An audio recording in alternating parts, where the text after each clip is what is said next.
Denny Hamlin's revenge against NASCAR. Denny Hamlin has never been someone who is reluctant to voice his opinion. Additionally, he has demonstrated that nobody is safe. The Joe Gibbs Racing driver's jabs were directed at other racers, the public, and NASCAR officials. And so why did Denny Hamlin want revenge against NASCAR? Let's find out.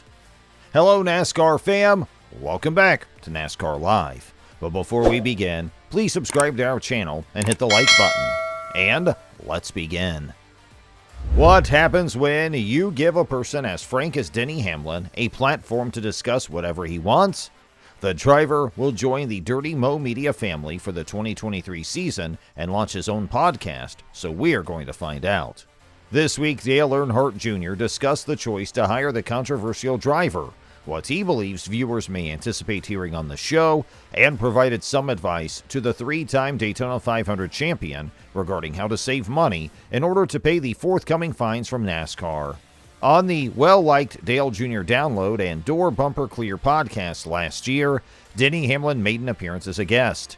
The 42-year-old driver assimilated into the show's dynamic throughout each appearance, engaging in back-and-forth conversation with the co-host, while offering insightful commentary and displaying a good sense of humor. He had inherent talent. That was observed by Earnhardt and his longtime business partner Mike Davis. They thought of possibilities right away.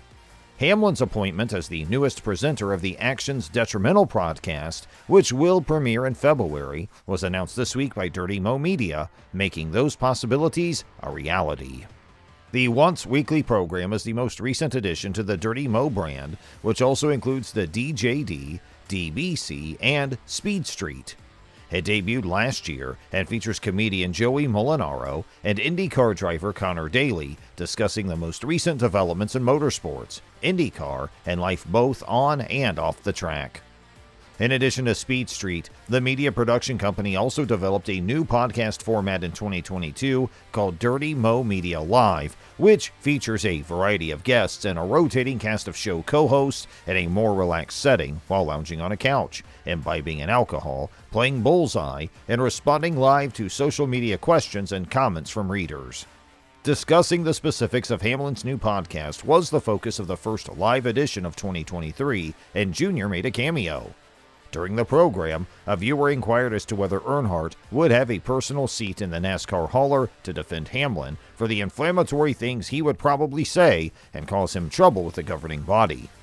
I think that no matter what kind of trouble the guys get themselves into, I have no problem sitting down in the room with anybody that wants to talk to them, whether it's NASCAR or anybody. And while I've had a lot of conversations with.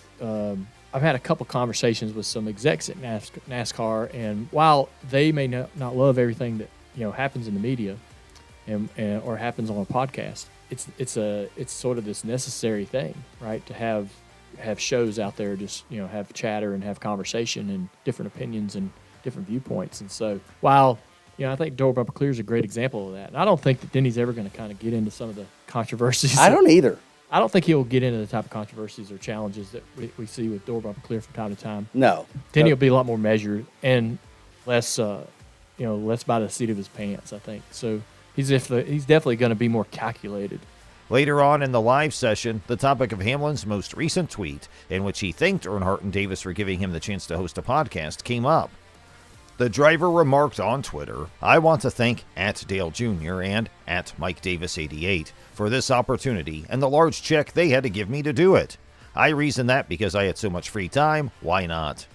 Earnhardt described the tweet as having a lot of sarcasm in it. A lot of sarcasm in there. Yeah. He told us he was going to donate it back to the foundation. I think he needs to put it in the bank for the potential fines coming down the road.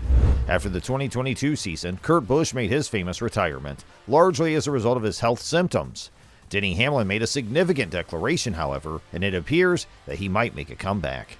As 23XI Racing is assembling a third team for the 2023 season, Travis Pastrana's fresh entry may have a different purpose. In a press conference, Hamlin talked about the lessons the former Red Bull stunt driver has taught him so far and the experience he's having working with him. Hamlin praised Pastrana for his positive reaction to the assistance they are providing. "I got plenty of advice to give them for sure. I mean, he's listening, that's for sure. But Travis came to us, and obviously with a great opportunity, and we are just honored for him to choose us to go on this endeavor and knock off this bucket list item for him. Moreover, the 2311 co-owner noted that the stunt driver's appearance in stock cars is not his first, as well as how it benefits the team to have someone like him to cross something off his bucket list with a Jordan-backed team. He obviously has been in NASCAR before. He's been a NASCAR fan for a long time, and for us personally on a race team. We'd like to get our feet wet and work on our third team, and work on the personnel for that. So I think this gives us an opportunity to kind of do a dry run for our future.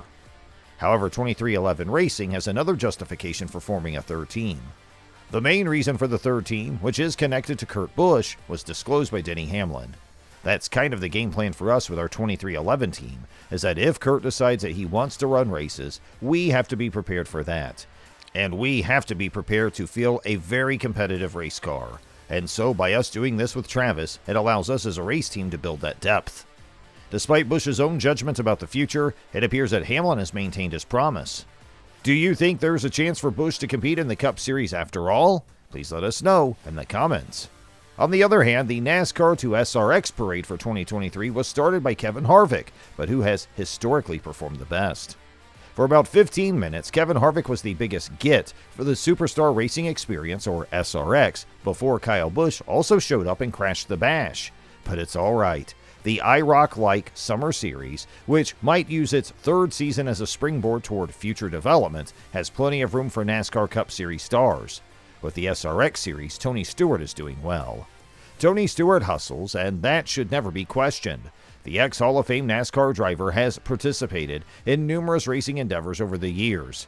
In addition to tiny tracks and regional racing series, he also recently entered the NHRA. The Superstar Racing Experience perhaps has the greatest opportunity for exponential growth of all the little initiatives on his plate, meaning anything less than running Stewart-Haas Racing and NASCAR, and Stewart is strategically fostering it. The IROC-like series debuted on CBS in 2021 with a 6-race summer schedule on Saturday nights, and it was co-founded by Stewart. Even though it was competing with the more popular and established Xfinity Series, he moved it to a few new tracks last year and changed a few of the driver roster members, and it continued to gain traction with racing fans. The adjustments made the year suggest the possibility of substantial benefits. The SRX faced competition from other track owners who depend on ticket sales to cover costs due to its Saturday night schedule during its first 2 seasons. This year, Tony Stewart handled it by switching the series' Thursday night airtime to ESPN, which is great on all counts. He is no longer vying with smaller tracks for spectators' attention, and he's no longer competing on television with NASCAR. Stewart's planned scheduling is an even greater example of his developing commercial acumen.